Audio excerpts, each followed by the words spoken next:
नमस्कार दर्शक बंधु ओढ़णी धारावाहिक आज अध्याय आपण मैंने देखा पाइबे जे जितेबाला पवन सहित मानसींकर बाहाघर हवापाई बेदी को आसी दी जन जाक तापर पुरोहित कहते कि एबे सात फेरा नबाटर समय ए सात फेरा नियंतु।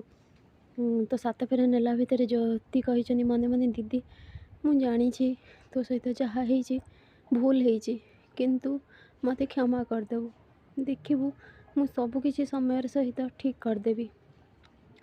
आउ मने मने मानसी कहते ज्योति तू मो सहित जहाँ करूँ किसी भी ठीक करनु मो जीवन बाबू को मोठू तू छड़े नीचु यापाई मु तते केबे भी क्षमा करिबिनी केबे भी नुहे।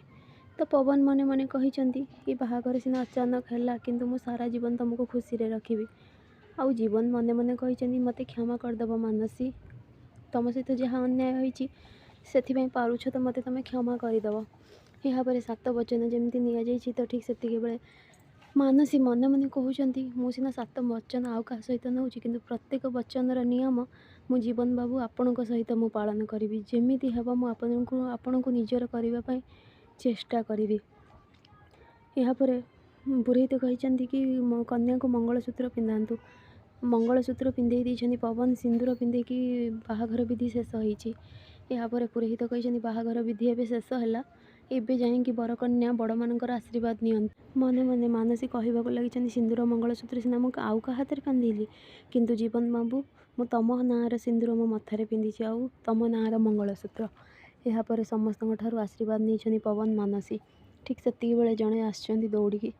यापर माँ ठाकुराणी कहते ये पुणी किए ठीक से बेले ज्योति दौड़ी जाए टीचर दीदी ना ज्योति तू ये कौन करुछु तो बापांकर अवस्था सेपटे बहुत खराब चल आम हस्पिटाल को जीवा। यापर ज्योति भाविबा लगी केमिति देहरे छुरी मरा जाइथिला आउ हस्पिटाल पहुँचे शंकर को। यापर से दौड़ी सेठारु जाइछंती आउ पछे पछे मानसी पवन दौड़ी जाइछंती आउ ज्योति माँ पीसी भी सेठारु से दौड़ी जाइछंती। यापर जाइए बापा को जमी देखी ज्योति कांदीबा लगी बापा तुम ठीक अच्छ तो बापा मु कुह मते आउ शंकर कहते माँ मु बहुत खुशी अच्छी तो मथार सिंदूर देखिकी मत शांति मिलला ना बापा तुम मो कथा कहीं चिंता करुच तुम निज विषय तो तुम भाव ना अरे माँ मु कौन भाभी देख तू चाहूलु आम एत बड़ू घर छाड़ी सहर छाड़ी पलि जावाक किंतु कौन हेलानी ना कारण भोला बाबांकर इच्छा ही अलगा थिला सी चाहूले अलगा किछि तो से लगी तो मथारे से सिंदूर पिंधे देले। यापर ज्योति कहते हेले मु मो स्त्री धर्म केमिति पालन करी बापा। शंकर कहते तते पालिबाकू हब माँ कारण ओढ़णी खोला होते तते नरकर जीवन मिली था किंतु भोलेनाथ तते नुआ जन्म देइछंती आउ तते सेथि लगी ये सबू विधि पालन करने को पड़िबो। हाँ तू मते कथा दे तू सबू किछि पालन करिवु।